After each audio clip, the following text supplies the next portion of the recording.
hey. Hey, hey, hey. What's happening? Just getting rid of chords and hums. Chord humming. Chord humming. Playing with the chords, humming chords. Yep. Humming the chords. Yeah, things are really lining up for me this morning. Really? Oh, yeah. I sense a little sarcasm. No. No? It's kind of a immaterial issue, but I've been thinking about getting rid of cable, and then I saw this thing for Hulu Live Stream or Live Plus or whatever. Oh, yeah. And, of course, you get a limited amount of channels, and I'm going, well, what channels do I even watch in the fall? I watch Big Ten Network and then like ESPN and MLB TV. That's it, basically. So I go to the thing, and they have all of them. I'm like, no way are they going to have Big Ten Network, right? Yeah, first one on the list. Oh, man. Well, it is the B that's why it's first on the list. I know, but. Hey, you got to be first at something. So, yeah, because, I have to admit I'm not really following, but I did notice that my Badgers are preseason number 10. What is that all about? In basketball? In football. Don't worry, they'll drop. Well, I know, I do have to admit that I like it better when they're under. They'll drop an early season game because they're not prepared against like a really good out-of-conference schedule, and then they'll, run the table and probably end up in the, championship game again, and then get blitzed by Ohio State, who's probably going to be ridiculous this year. Yeah, that's what happens. That's pretty much the pattern. We'll start at 10, drop to 20, and end at 12. Right, exactly. It's the ebb and flow. That's kind of how we roll. But we play. We open up with Utah State, and then we play your boy Lane Kiffin's new team. God. I hope you guys boo him all to where. Yeah, I don't know what's going to happen. It's going to be interesting. I think. Oh, actually, that's the weekend of Ironman Wisconsin, so I might be there. I might be at that game, shouting a little bit. I might wear my UT garb for that one. Do it, and then pull a little Tanya Harding and Nancy Kerrigan him. Yeah, baton slap him. Yeah, a little baton slap. Little baton slap. Oh man. Well, I don't know. I might be over there supporting our athletes. I don't know if I'm going to the game or not, but yeah, I'd prefer that. Yeah, that's a good idea. Mm-hmm. Speaking of which, anything else going on before we start talking about this Ironman Wisconsin a little bit? That's number one in the list, right? In the three we're gonna get into here. Oh yeah, we're gonna go in order. Okay. I figure we go Wisconsin, Chat, and Louisville. Yeah. And we're talking about swimming. All things swimming for Ironman Wisconsin, Chattanooga, and Louisville. Yeah, let's see if we can take away some of the anxiety and get this, dialed in for some people. Now, I see you've been doing some swim analysis this morning even. Did one newbie, one fresh analysis, and then 2 follow-ups. So one of the swim analysis packages I have called the Triple Play, you get 3 swim analysis over like 12 to 16 weeks, and then I also give you workouts with it. And so these 2 were follow-up, checking back in. And men, if you're listening, you look great, girl. She I believe is in New York, and she has really, really come a long way already here in the last 4 weeks. So I just sent her back her round 2, and she looks great. But yeah, just covering new things, covering swimming square, and trying to do all things faster in the water. Mm-hmm. And basically what happens is if you want to do a swim analysis, you send in some underwater video with your GoPro or any kind of waterproof case from the front, the side, and is that all you need, or you want more? I like front, side, and underneath, just in case the underneath shows me something that the front doesn't. Usually it's the same, but it still helps me in terms of, especially if an athlete is doing a lot of work underneath their body, which is actually an image that I showed on our closed Facebook group just a little bit ago. Because a lot of athletes find themselves working underneath themselves. Mm-hmm. And I'm going to go into it real quick if you don't mind. The reason because we're talking all things swimming today, but the reason you don't want to, a couple things. It is human nature to always, whether it's your mind or your body, you're always going to find the path of least resistance. That's just, it's human nature. It's unconscious. You have to make a conscious decision to make it more difficult. And the reasons pulling your hand underneath you is easier is because that water is already moving. You already have a channel underneath you of moving water with air bubbles, and grabbing air bubbles is easier, but you don't want it to feel easy, because if the easier it feels, in the beginning especially, or when you're crossing underneath you, is because you're not pressing against anything. You can't press. You can press against air all you want to, but it's not going to make you go forward. You want to press against water. So two things happen when you actually cross underneath your body. Well, three things actually. The first thing is you're moving your arm into that channel to where you're pushing water backwards, but it already has help, and so you don't need to give it any extra help. So you're not propelling yourself forward as much either. The second one is that if you move underneath yourself, you also have to, in turn, now again move back outside. So you kind of do like a U shape or an S. You're bringing it in, then out, then back, and you always want things to go north and south. You never want things to go east and west. And then lastly is the more you move underneath your body, the more your shoulders and hips will move east and west.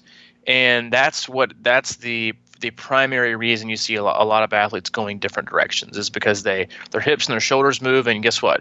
Where your hips go, your legs follow. Where your shoulders point, guess what? Your arms follow. And so it's all about staying square and staying within your lane and staying outside of it and allowing your body, because picture this, if you can grab the most resistance outside your body and push that backwards, the body, the torso, is going to move even faster going forward through that already, fluid channel that we just talked about that's making it easier. So and that's how you swim fast. Mm-hmm. All right, cool, man. So I'm going to link an informational video on the C26 Coach's Eye in the show notes here. And if you want any more, if you just want to go straight to Coach Robbie, c26coach@gmail.com, and he'll give you all the info on that swim analysis. That sounds great, man. It's a great way to start off the day. Let's you got anything else you want to say before we dive into Ironman Wisconsin Swim? Pumped. Let's roll. All right. So this is the most frequent memory for us as far as Ironman swimming. We did it last year. They've changed it from a mass start to, I believe, 5 waves now? I think something like that. Yeah. So I try not to look because it's just kind of frustrating. Yeah, it's kind of a bummer to us, and we've talked about that in a previous podcast. But it is going to change things a little bit, right? Oh yeah. It's going to change it a lot, actually. Okay, so there's something you need if you're used to the mass swim, and now we're going to be in 5 waves, and I don't know where your wave will be. It's going to have. What do you think the first thing is going to happen up there? What is the first thing that you think of when you think of waves versus the mass start? The way that I've seen it is that you actually, I think it's by age group, so it's not based on self-seed or anything. Exactly, self-seed. So it's based on your age. And so the first thing is that, it's still going to be a mass start, because they're really only dividing by 5, close to 3,000 people. So you're still going to be in a wave of between, 500 to 600 people. And that's how, if you're trying to read into the age groups and how they're doing things, that's more than likely what they did, is they took like the highest volume age groups and placed them with the lowest volume age groups. And then they just kind of work their way towards the middle, so it kind of evens itself out. You know what I mean? Mm-hmm. And so you're really still, it's 600 people is still a lot. Right. That's the first thing I thought of, is like, don't feel like you're getting an easy break here or something. Exactly. Yeah, it may be in waves, but I don't believe it will feel like waves. So, for those out there that are thinking, oh, well, game changer, this is going to be great for me. You still need to be prepared for contact. And listen, like once everybody's going, it's going to be the exact same layout minus a few minutes and a few hundred meters of how it would be for a mass swim start. One of the biggest things is that if you're a faster swimmer and you're not in wave 1, then you now have to be prepared to swim over or around athletes, versus if you're doing one big wave and you're in the front row, well, guess what? You get out, you get your own water, you find your own path, you get in your own rhythm. You're basically swim unimpeded for 2.4 miles. On the flip side, if you're a slower swimmer and you're more comfortable getting at the back, well, now you're looking at the flip side of that. Now you're looking at being prepared athletes swimming over you, around you, and contact because you don't have a choice. So if you're in the first wave, it's like, meh. It is what it is, as if it would have been the exact same. Literally no difference. For a fast swimmer. No, for both. Because Okay. For the fast swimmers. But the farther you get back, it changes the dynamics for everybody.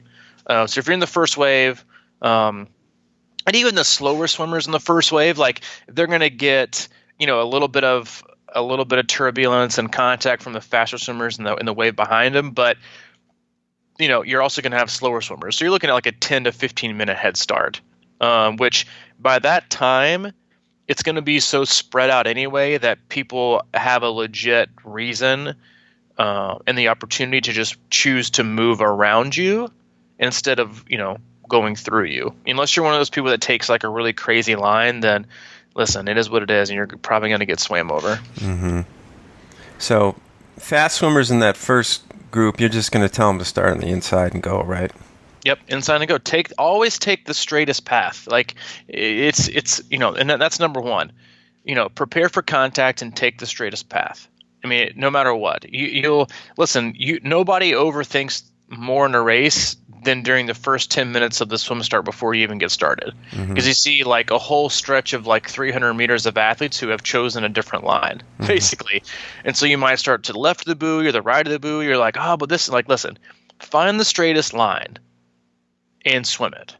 If they and that's it, and keep it as close to you as you can. There may be more contact, but it's much better than getting 10 to 15 feet out, because once you get 10 to 15 out from that, your room for error is so much greater. You start out 10 to 15 meters, or 10 to 15 even feet even out from or to the right of the buoy, and you don't swim straight, and you end up going 10 feet to the right.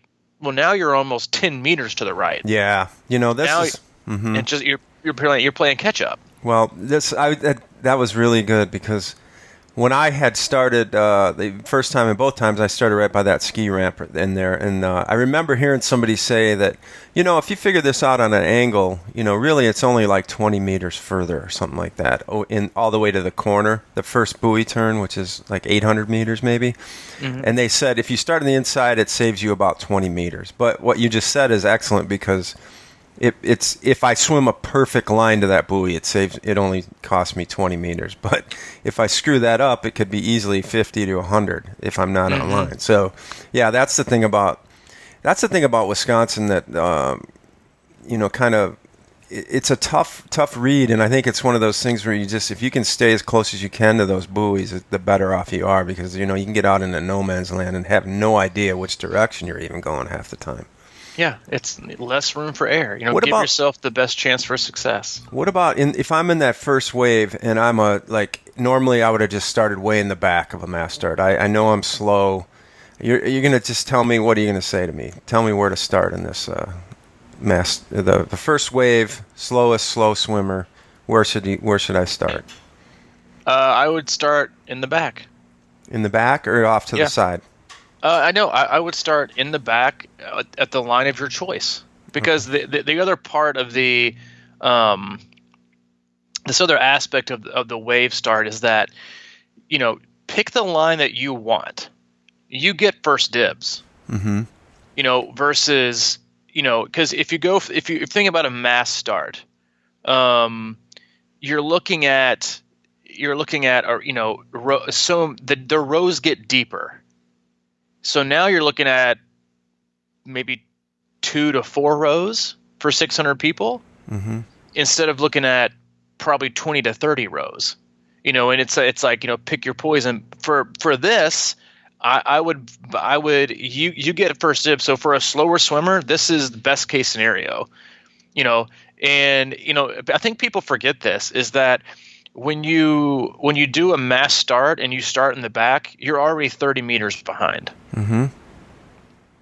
That's a long way. I mean, it just is. I know it doesn't sound like a lot in 2.4 miles, but who wants to swim 30 more meters? Yeah. So line up on the inside of the buoy and take your line. And now and make it everyone else's job to move around you. And 9 times out of 10, people are going to swim around you than on top of you, because A, that's just their personality, and B, it's actually much more work, and you're asking to get either A, kicked in the face, or lose a cap or lose goggles. So people don't look for contact. So here's your chance to be in somewhat of the front row. Take your line, take the straight shot, take it by the buoy, and keep your space. Okay. All right. So what are some other things you thought about, like, on that swim as you're going out? And what I underestimated last year was, they do a pretty good job with the buoys. In our race this last year, or this last week, it was like an 800. I thought like at least 800 meters between two buoys, which I thought was just insane. That was like it was a great course and they did a great job. But I think that was like, all right, what's one more buoy going to cost you? Because sighting that far away is difficult, and that's the thing with the mass starts is that. Always people, it's going to be difficult to see these buoys. So, on the days before, get in the water, and you and I did this. You and I did this the day before. We got in the water. We didn't just look at the first 2 or 3 buoys. We looked at all right, long term, what can I sight off of if seeing the buoy is not an option? Because a lot of times it's not. So, I would recommend 2 things. One, get in the water and practice your swim exit and your swim start. Get a good view. Because your corner buoy is going to be a red buoy. They're going to have 1, 2, 3, 4, 5, 6, 7 yellow buoys and then a red. So you're looking at 800 meters out. So they've got these spaced out about 100 meters. Look at where that red buoy is going to be. And you and I did something that it's going to seem like it makes the swim course look longer, but we rode our bike along the bike trail around to where that red buoy is. And hey, it's like when you get close to the edge of the building, don't look down. Yeah. Well, when you get out to that red buoy, don't look back, because it makes the swim start look like it's like 40 years away. But get out there, just kind of familiarize yourself with what's another landmark I can find. Because I don't want to look for a speck. I want to look for something big. And and that's something that I would make sure that you practice beforehand, is finding something above or to the right or to the left. It doesn't have to be center, because you can just say, okay, I need to stay to the left of the bridge. Yeah. Which we use the bridge to sight off of. And so, it depends on where you want to line up, but first and foremost, pick where you want to line up before you pick your landmark. And then remember that the next day, because a lot of people get in the water and on the pre-race, they'll pick a landmark from their specific current perspective. And then the next morning, on race morning, they get so caught up in the moment, they might end up like 150 meters to the back, to the right, to the left. Well, now that landmark has a whole different angle and a whole different view. Yeah. Yeah. And we both realize that even though we did pick landmarks, that they're still not easy to see for some reason. No, they're not. It's just the bobbing of the water, the people, the caps, whatever it is. You can pick that. Like, we sighted off the bridge off the start, but it was tricky to see that because it's a low bridge. It's not a high bridge, and it's sort of yeah. There's kind of like not a beach, but like a rocky area or something like that kind of it's like a brownness, I think. So I don't know. I don't know what to suggest really on that. And then we looked towards the back, on the backside from the same. We went down to that bridge and looked back on the long leg, and I thought I had found like some trees or something like that, but it gets a little hairy. Yeah, it does. And it's sunny. It was really sunny coming up, and I wasn't anticipating that much glare either, especially if you breathe to the right. And I think those buoys are actually orange, remember? Because they were red and orange. Yeah, they were orange, yep. So they kind of look the same color. Well, because they have yellow buoys going out and orange buoys coming back in. That's what it was, yeah. And there's every 50 meters, but the ones in the middle are super small ones, right? The 50-meter ones, and then the red ones are big. The orange ones are, I think they're every 100 meters. But the red ones, the corner buoys are always the biggest. The orange ones are probably half the size. Yeah.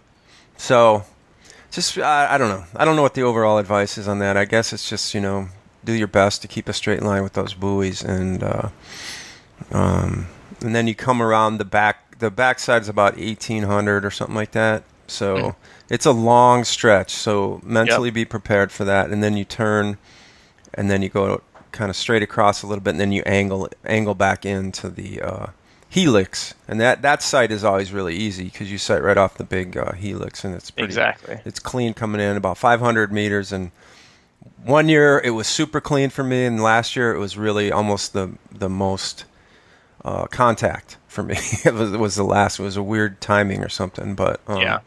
that should be more spread out too, right? It should be, yeah. You think, but we just never know. And then anything else about that, or like how to handle the coming out of the water up the helix? I mean, is it?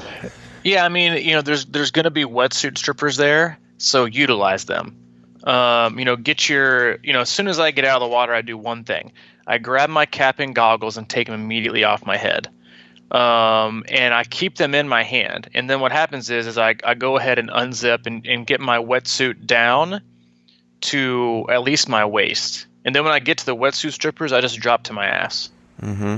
And the wetsuit strippers take my sleeves and pull them right, and that's what they use to grasp and tell them to say pull hard, like it's like a band-aid. Like the faster you pull, the faster it comes off. And they pull that, and when they pull that, it actually takes my goggles and cap with them, and it keeps it inside my wetsuit sleeve. Oh, interesting. Yeah, and so and that's the easiest way. Just drop it and get done with it, and it keeps it right there in the wetsuit. But definitely utilize the wetsuit strippers. Don't stop at the first one. Run to the very end. Because everybody wants to stop at the first one. I'm like, just run to the last one, and then drop, and then get them to strip your wetsuit, and then run up the helix. The helix is going to be not the most fun. It's a very long transition, but just take it carefully, especially if you're coming out of the later waves. It's going to be pretty much water soaked, and it's not slippery, but it's still wet concrete, so it's not like ideal footing conditions. And just be careful and take it easy. And what it is good for, it is good for just go ahead and getting the blood pumping to the legs, which is good. But take your time with that. Soak it in. If you're, depending on what time threshold you're looking at, take a minute to look around. Mm-hmm. Because to me, it felt like what it must feel to be a college football player and like walking into the stadium. With people lined up on both sides cheering and yelling, and it's a really, really cool feeling. Yeah, it is. It was one of the highlights. You run up and people are playing drums and screaming at you and high fiving the whole 9 yards, and they're real tight on you, and you kind of run between them, and then you go up and around and kind of wheel it. It's uphill, but it doesn't really feel that bad if you just take it under control, and then you run right inside to the transition area, and you go inside and change, and then yeah, and I would say, like in terms of the swim course, like I usually pick, like in terms of sighting, I usually pick like a stroke count. I'll sight every other stroke for the first like 200 meters just to gauge how good I am that day of swimming straight, and then I'll drop to like looking every 4 strokes, and then I'll drop to looking every 8 strokes. As long as I'm keeping straight, there's no reason to sight every time. And no matter how many times you tell yourself to start out slow, you're going to start out fast. You just are. I mean, what I usually tell myself is it's okay to go out a little bit quick, but once I hit the turnaround, it's time to gather myself and remember the rest of the day. And so I kind of use that turnaround as like, okay, you've had your time to kind of swim a little bit quick. Now the whole rest of the way is about relaxing, getting in a groove, and just staying consistent. The end, don't look up waiting for the next buoy, and don't look up waiting for the end to be there. Enjoy yourself, get in a rhythm that feels like I could do this, I could be in this rhythm and this effort for the next 5 hours. And if you can get in that rhythm, then the end is going to get there at some point, and it'll probably get there quicker, but you're going to have much more energy once you get to that first that red turn buoy when you start to curve back towards the swim finish, and then once you hit the swim that last turn on the red buoys, it's sighting off. You can sight off the stadium. You can sight off. I like to sight off the finishing arch because it's super easy to see and pretty wide, and just sight and get your way on in, and even when you sight, at Wisconsin, like going back towards the finishing chute, you can just see the hundreds and thousands of people that are there and hear them, and it's a really cool experience. Mm-hmm. It is. All right, let's wipe the palate of that swim and talk about a completely different swim down at Ironman Chattanooga. Chat. Yeah. So this is a totally different swim. It's point to point, downstream. And you take a bus, right? Yeah, you take a bus up to the start, and you get in line, and that's a self-seed. Or it's a come as you wish, come early. Yeah, come as early as you want and self-seed, yep. Yeah, so you can get, if you go up there at 4:30 in the morning, or I don't know what time they start shuttling, but you can get right in the front of the line if you're concerned about cutoff. That's the only reason I can think of why you would do that. To get there 2 hours before. But yeah, then it starts lining up though. So the key is like, when we did it, first of all, I forgot my timing chip, so I had to walk all the way to the front of the line and get a new one. And then I had to walk all the way to the back to meet. Yeah, exactly. So don't forget your timing chip. And then I walked all the way to the back, and I bet I walked 2 miles before the race, just to get to where I was going, which was kind of insane. But in a way, I didn't mind it because I like warming up. And then, of course, we had to walk another mile back to go into the water. So I probably walked 3 miles before that race even started. But yeah, so it gets like if you can time it where you get off the bus and just get in line, that's probably about perfect. If and that would probably be, I don't know, what starts at 7. Does it start at 7? I can't remember if it's a day. The sun always starts. Yep. 7. Well, Louisville starts. Doesn't it start a little later now? 7:30. Yeah, just because it's later in the year, and so it won't even be a bright light outside. We'll talk about that next. But yeah. So rule number 1: don't get on the bus or the trolley or whatever with your wetsuit on. Yeah. Dear God. Well, Don't put it on in the hotel room. Don't put it on and choose. Because listen, last year at Chattanooga, it was a burner. It was hot. And I guarantee you there were people that had their wetsuits on for every bit of an hour before they got in the water. If you're go ahead. No, I was just going to say, it was wetsuit optional, or what was the thing last year? Last year, because when I did it was wetsuit optional. People were wearing them, but your time didn't count, allegedly. I think it counted. You just weren't eligible for awards. Yeah, but I mean, like last year was probably the same. I'm not sure because I think it kind of the heat snuck up on them because it's all dependent on the flow. It's not a lake where it's stagnant, so I can't remember. But if it is wetsuit legal, don't put your wetsuit on until like 15 minutes before. Don't have it on all day long. And if it would take the extra 10 to 20 minutes to practice getting it on quickly if it's something you're nervous about, but don't sit around in 80 degree or 70 degree humid temperatures with a 5 to 6 millimeter sweatsuit on for 30 minutes to 45 minutes before you have to go out and exercise in said heat for the next 10 to 16 hours. Yeah. Not advised. Mm-hmm.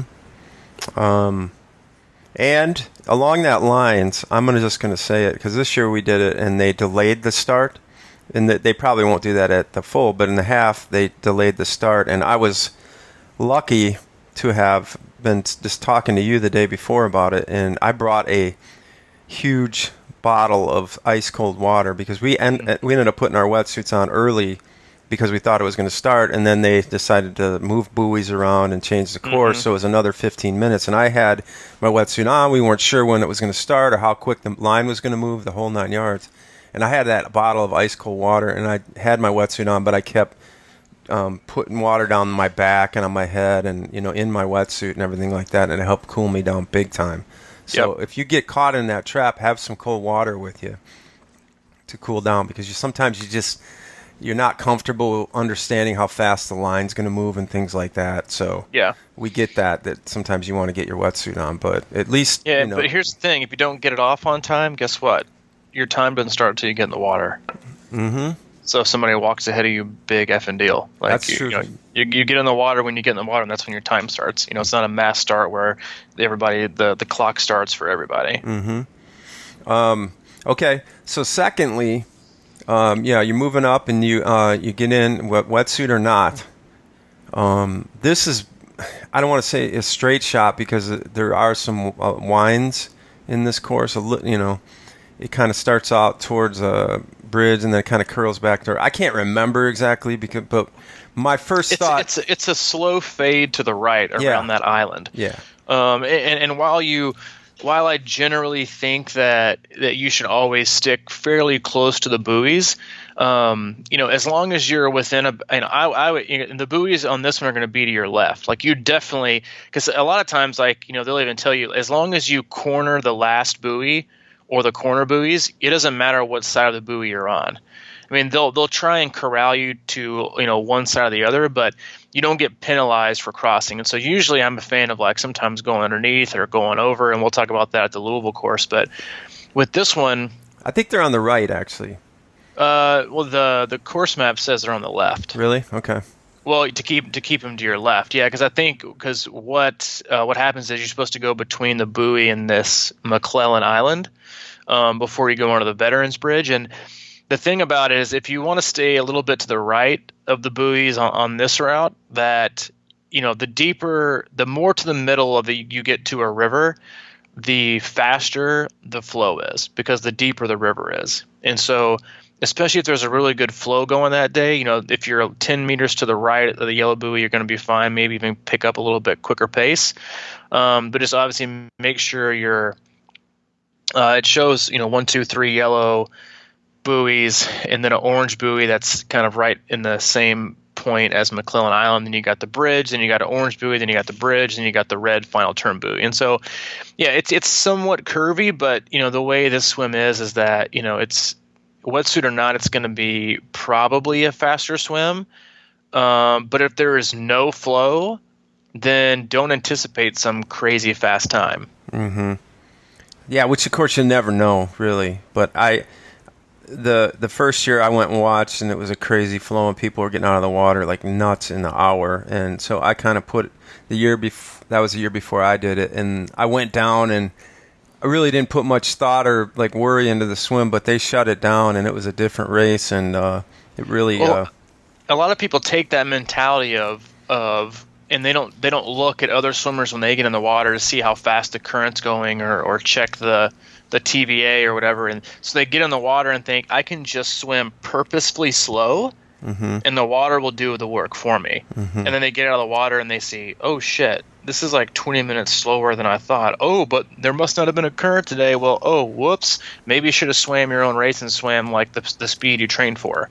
Don't bet on basically the government open up the channel and let you swim fast. Right. Swim your own speed, and it'll be what it'll be. But it might be slower or maybe a ton faster. But what's wrong with getting out of the water 10 minutes before you thought, and not just depending on the current or the buoyancy of a wetsuit to get you from point A to point B? Yeah, no, I think that's a great point that you got to think about. It is a downstream swim technically, but if that current's not with you, that could really get in your head about halfway down. And that's exactly what happened to me. So you're right. I was looking at the course, and for me, though, I guess that was the thing I was trying to make, is that it is a downstream point-to-point thing. And I got in the water, too, also thinking, well, I'm just going to swim straight down the river and whatever. But yeah. I think it's crucial to keep close to those buoys because it's so spread out. You're not going to worry about contact, but just stay on that buoy line. If you don't, unless you're some expert that knows some inside tips about getting there quicker or whatever, some shortcuts. But I just think it's imperative to stay close to those things, because I got off and I looked up one time and I was 40 meters away from the buoy, and then it's what angle do you take back to it? You know what I mean? There's if they're not, if you might be taking a stupid route to the next buoy up ahead of the buoy or whatever. So I don't know. I would just try my best to stay within 10 meters of that thing and just trying to straight line it through those the whole way down. Yep. It's I don't think there's really any tricks other than just swimming straight. Yeah, I mean, and and that's again, it's where, and we'll again touch on this on our last one, is the Louisville Swim, is like anytime you get a, even if it's a slightly aided current, the longer your strokes are, and again, when I mean longer strokes, I don't mean long and slow. I mean the longer your hand is in the water pushing, the faster you're going to go. Because the water, if think about it, if you're swimming and the water's pushing behind you, it's not still any longer. It's actually moving against your hand. And so your push against that hand, the propulsion you get from going forward is even stronger. So the longer you can, I always tell people, turn your 2 strokes into 1. Reach out as far as you can, grab as much water as you can. And you're going to feel it more too, because once you get the early vertical forearm, instead of just feeling stagnant or slightly flowing water, now you actually have water pushing against it. Mm-hmm. And if you can grab it then and push it backwards, then you're going to get even more force going with you. So it's really it's really a good idea to really elongate that stroke, push it far, push it back, and get as much out of the water as you possibly can with these downstream swims. And that's kind of the interesting illusion, I think, that when you're swimming against a current, sometimes it can you're not moving as fast and there's a struggle and all that stuff. But like if you're just swimming and not being purposeful with your stroke or whatever, it can often feel easier because you're pushing back with a current versus when you're swimming with the water and your current is pushing you forward, you're pushing back against the current, so that can often feel a little bit harder. It feels like more work, but obviously you're going to be going faster, But I think that's it's an interesting illusion that can be created sometimes when you're swimming. It's like you can't just sit there and let the current do the work. Like if you're working hard in the water with the current, sometimes it can feel harder. That's all I'm saying. Yeah, true. If you're pushing right. All right. So that's Chattanooga. Anything else you want to say about that? You get out of the water, and then you kind of run down the pier or the shoreline on a concrete path, and then you turn and you go up a little hill, and then you go into transition. It's kind of a grass. It's covered with carpet, but you run up it, and that's where the people are on either side of you. That's a cool little moment too. And then you run into transition, and it's probably a little longer transition too. Takes a little time. Be patient with that, and then you get on your bike and you run it out, and you're on the way. Yep. Alrighty. Now we're going to go on to your favorite race. It is. Which is Ironman Louisville and the swim.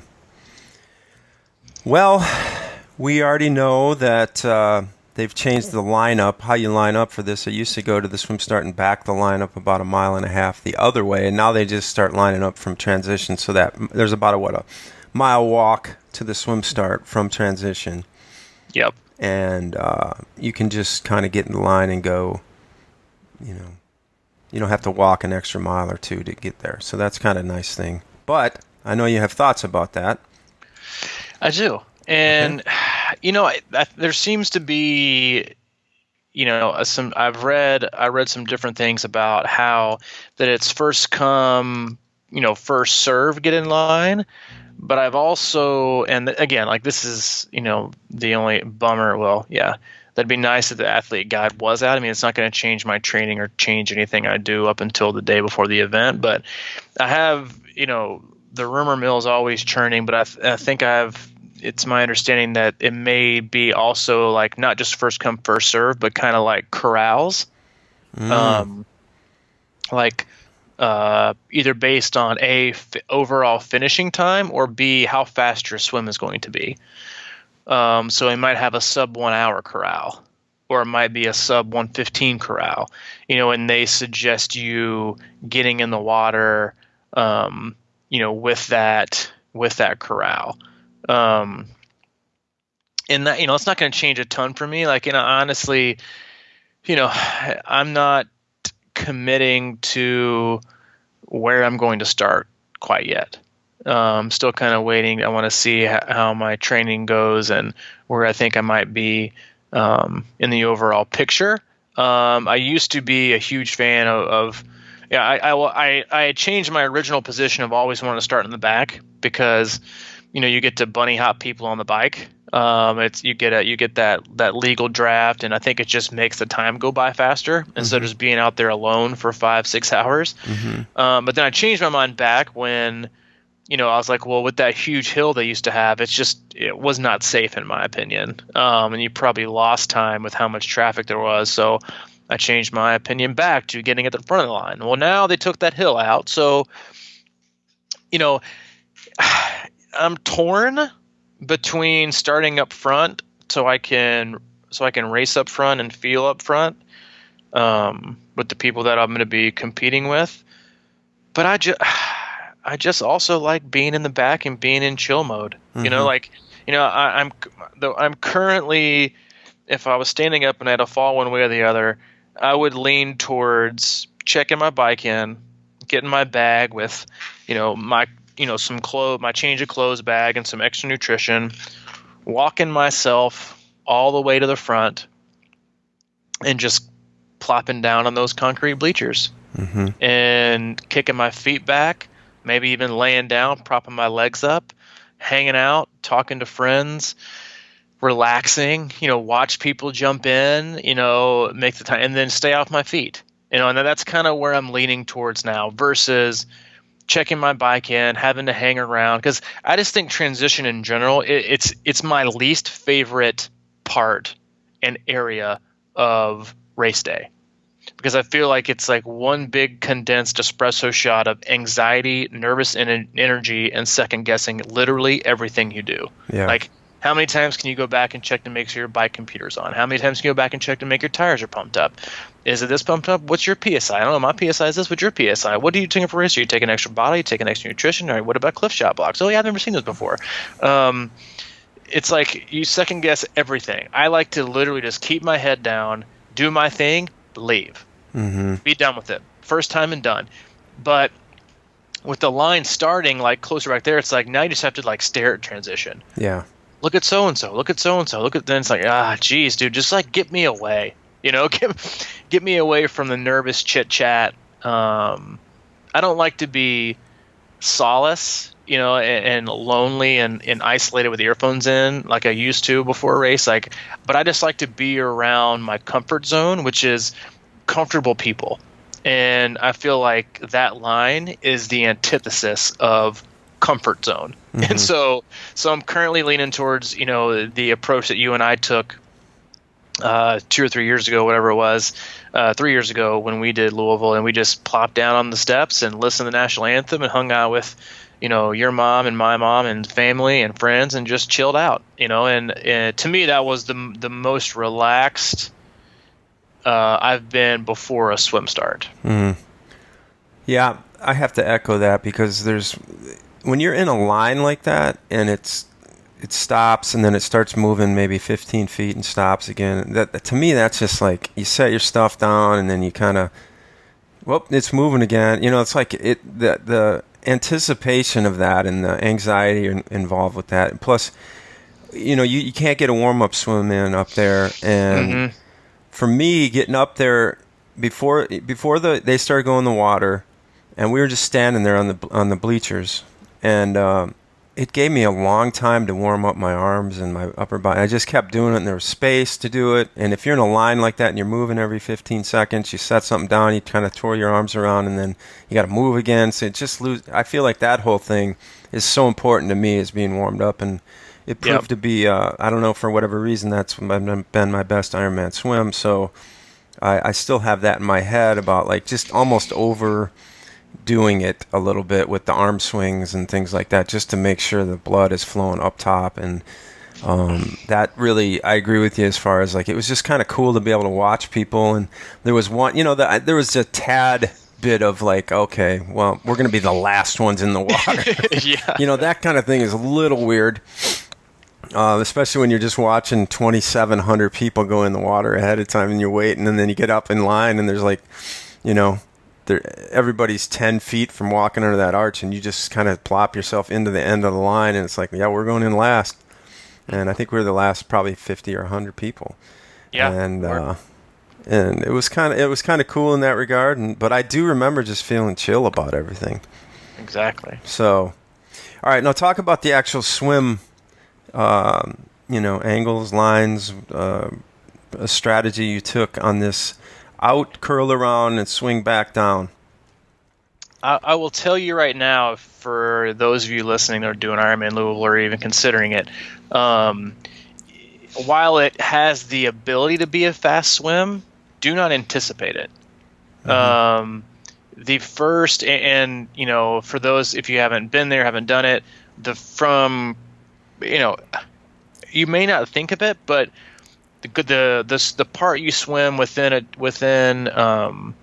the channel that's going against the current, while it's somewhat protected and you're not swimming in like the open river against the current, it's still going to be against the current. It's also very thin. Mm-hmm. And it's every bit of a third of the way you have to go. So maybe a little bit less. Maybe I'll call it maybe I'll call it 2/7 of the way you got to go, and not a third, but it's every bit of 600 to 800 meters. And it is always three things. It is always narrow, it is always super congested, and it is always looking into the sun. And it is, in my opinion, the hardest turn buoy to find of all the races I've done. Because once you come out of that channel, it opens up, and it's just a weird kind of layout. Like you get there and you think, oh, well, I'm just going to do like a big U-turn, but the way they have the buoys, you swim a little bit to the left, then you turn around, then you come back, and so you really want to take it, kind of wide, because if you don't take that corner buoy wide, and you get out of the channel and you're swimming against the current, and there is a decent current, if you try to take that buoy really, really sharp and going around it to the left, the current's going to keep going against you. So it's going to keep pushing you to the left of that buoy where you cannot get up and over to make that U-turn. So it's really, really smart, as you keep those yellow buoys on your left coming out, is to go wider than you're comfortable with, especially if the river's flowing. Let it, go upstream, and even swim maybe 5 or 6 meters past the buoy, and then kind of turn, and then just slowly turn and let the water kind of fade and carry you around that buoy back into the main channel, which is the rest of the downstream. You don't have to take 2 sets of goggles, if you've got some really good polarized lenses, but it can be really difficult because of the congestion, because of the layout, because of where the buoy is, and because of the sun, to make that turn. And I often see people get like way, way, way far to the right when they do this turn, and they're completely disoriented. Mm-hmm. If you get too far to the right, you can actually stand up. Yeah. And I remember seeing people that last year we did it. They got so far to the right that I looked over and I was like, "Oh, it looked like a beach party." Yeah, I was like, "Is that Jesus walking on water in a spandex and wetsuit?" Like, it was. Yeah, and you don't want to land yourself ashore either. So I hug it close to the inside of the island. There is a little extracurricular activity going down below, with weeds and sometimes limbs and stuff. That doesn't really bother me. It just kind of is what it is. I mean, let's be honest. It's the limbs and the weeds are probably the cleanest thing in the Ohio anyway. So what's the big deal? So that stuff doesn't freak me out, so I'm fine with it, and I just want to stay as close to my line as possible when it comes to getting to that first turn buoy. Mm-hmm. Yeah, that's critical. I think that same thing. I was probably taking the same inside line on the next to the island, and I remember swimming over a limb that had kind of fallen in the water, but it is what it is, and there was a little bit of congestion in there for sure. And then once you kind of crest the island, that's when you start looking out into what you're talking about. And there's that was what I was most prepared for, was that stretch, which may be 300 to 400 yards out to the turn buoy, because then you get away from the protected area, and then you get into the stream a little bit, and that's where you should be ready to go pretty hard, I think. Yeah. Yeah, because if you don't have a good sight on that red buoy, then things are going to get difficult. Because once you make the corner on that island, you can actually see 5 buoys. Mm-hmm. You only have to corner one of them. So it can be really, really disorienting and really, really confusing. But all you need to make your clean shot of is that red buoy. Mm-hmm. And like you said, like I think even if you watch our 100 Days Louisville videos, like when you see you and I jump in the water, I immediately make a beeline out to the left, like to start hugging my first 2 or 3 strokes are up like to the left of the inside. Where I know people don't like to swim, but I know once I stay on the inside and I come out, I'm going to be pretty close to in line, if not maybe looking a little bit to the left of that red buoy.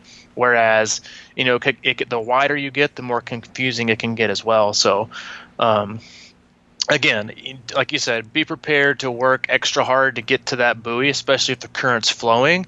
Gather yourself, while you're in the channel, and then when you come out and you're ready to hit that turn buoy, be prepared to get there. And just remember that if the harder it is to get to that buoy, the easier your return trip is going to be. Right. Yeah. So, so always remember that and think, oh, I'm going to die, I'm not going to make it. Like, just get to that turn buoy. And the harder it is, the faster you're going to go once you make the turn. So pick it up a little bit, turn over that stroke rate, get going. And then once you make that turn, especially if there's a current, hold on for dear life, because baby, you flying. Yeah, no doubt, man. I mean, you are flying. Mm-hmm. And it's smooth and it's pretty out there. It is. I love having the bridges. I do too. I think some people hate it because it makes it seem far away. I just like checking them off. Like, you stay within a channel. You got the buoys, you got the bridge, and it's like, all right, I got 2 bridges. All right, there's 1. Okay, there's 2, and now I'm home. Mm-hmm.